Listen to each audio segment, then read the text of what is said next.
They're dying. As to how to open up schools and open up businesses so they can be safe. Doesn't he say earlier that he didn't want to open up schools and businesses? Do not open, do not open, do not open. We can't close up our nation. We have to open our school. Nancy Pelosi said the same thing. She was dancing on the streets in Chinatown in San Francisco. Dancing in the streets of Chinatown? Can we get a clip of that?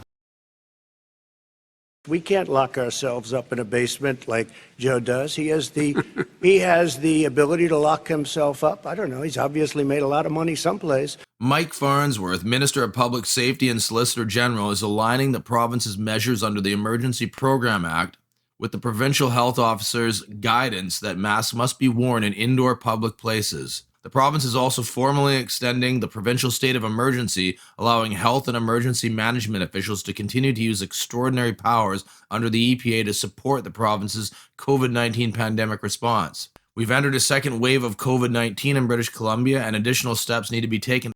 Last week, the PHO provided guidance that masks should be worn in all indoor public places. This new order under the EPA will ensure we have the tools necessary to enforce the mask mandate as recommended by the PHO.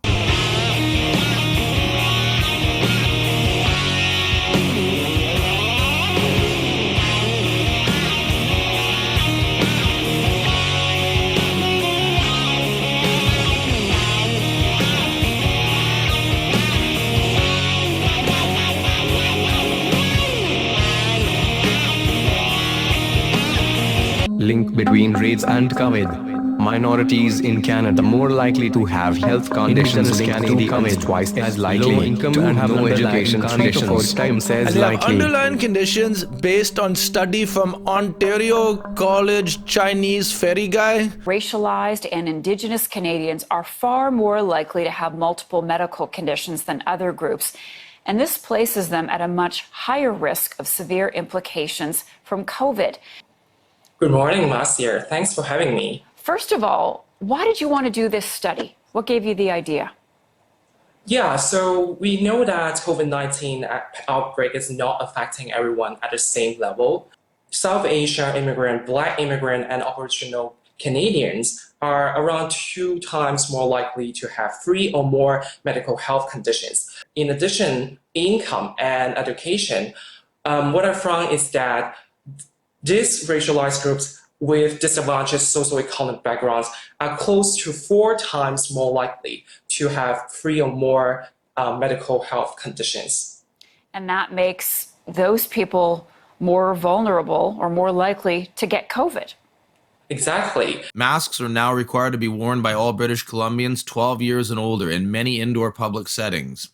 These include malls, shopping centers, coffee shops, and retail and grocery stores, liquor and drug stores, airports, city halls, libraries, community and recreation centers, restaurants, pubs and bars, places of public worship, on public transportation, in a taxi or ride-sharing vehicle, common areas of office buildings, courthouses, hospitals, and hotels, common areas of sport and fitness centers when not engaged in physical activity, and common areas of post-secondary institutions and nonprofit organizations. So your 1% average death rate changes, but your infection rate changes more. Study written by University of Toronto PhD student Shen Lin. Lin wanted to find out if minority groups, the prior conditions, diabetes, asthma, cancer, previous heart attack, or myocardial infarction, kidney disease, cardiovascular disease, hypertension, chronic obstructive pulmonary disease, and obesity. So if you're fat, you need to eat less macaroni and more salad. Nice garden salad. You know, in my garden you have peas and tomatoes and a couple pot plants, all legal now, you know. But smoking that stuff may not help. You have the prior cough, all of a sudden you're coughing more. Something is wrong with this weed. Why is it so strong? No, it's the COVID.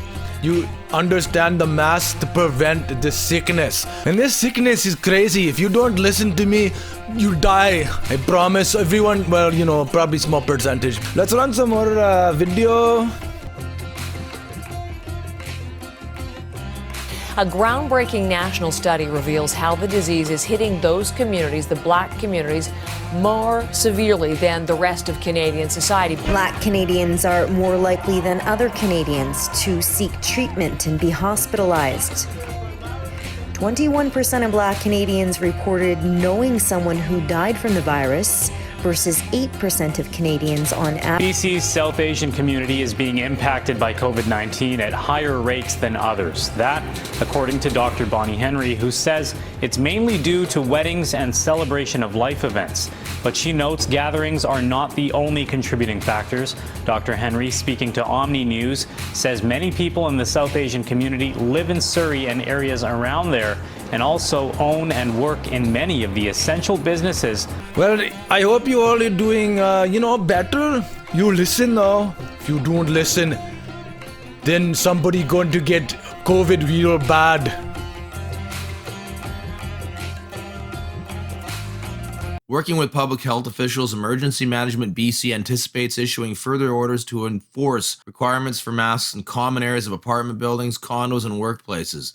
The first order covers the high-traffic public settings where people who do not know each other often interact. For the purposes of this order, a mask or face covering is defined as a medical or non-medical mask that covers the nose and mouth. Face shields are not a substitute for a mask, as there is an opening below the mouth. Electronic wristbands and Teresa Tam, who said #stronger together. It was fairly recently we lost Dr. Lee. They silenced him with mercury. So I'll never travel to Wuhan. More alcohol, the hopes of watching baseball. Can you really trust Sweden or a lockdown plan? With so many spreading misinformation. Why do I need to wear a mask in a store? Don't be a snitch or you're the one who haunts. Your price gouges, selling Folgers coffee, and much, much more. Just confess. Why do I need to wear a mask in a store? No, no, no, no, no. People who cannot wear a mask or cannot put one on, so basically if you don't have arms or retarded, I guess, they're exempt. Masks may be removed temporarily in indoor public places to identify the individual wearing the mask, to consume food or beverage at a location designated for this purpose, while participating in a sport or fitness activity in a sport facility, but not working out in the gym, right? Or while receiving a personal or health service that requires the mask to be removed. Anyone without a mask in an indoor public place or who refuses to comply with the direction of an enforcement officer, including the direction to leave the space, or who responds with abusive or belligerent behavior, may be subject to a $230 fine. Look at China, how filthy it is. Look at Russia. Look at India. It's filthy. Masks are not recommended for children under the age of 2, but should be encouraged for children aged 2 to 12 in public settings. Children over 12 must wear a mask in a public indoor space unless they are exempt. Violation tickets expand the province's compliance and enforcement toolkit to support the COVID-19 response. Police and other provincial compliance and enforcement officers will independently exercise discretion to issue tickets for EPA order violations under the Offence Act's Violation Ticket Administration and Fines Regulation.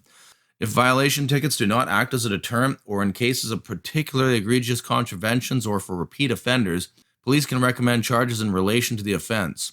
Between August 21st and November 20th, 2020, 59 violation tickets were issued, including $25 $2,300 tickets to owners or organizers contravening the PHO's order on gatherings and events, 9 $2,300 violation tickets for contravention of the PHO food and liquor serving premises order, and $25 $230 tickets issued to individuals who refuse to comply with direction from law enforcement.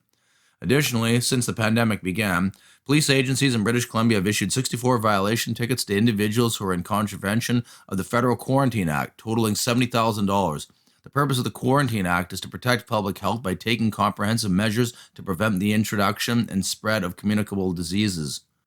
Working in partnership with local governments and other agencies, a comprehensive and integrated compliance and enforcement regime has been built. Violation tickets build on existing tools such as the ability to suspend or revoke the business or liquor licenses of problematic operators.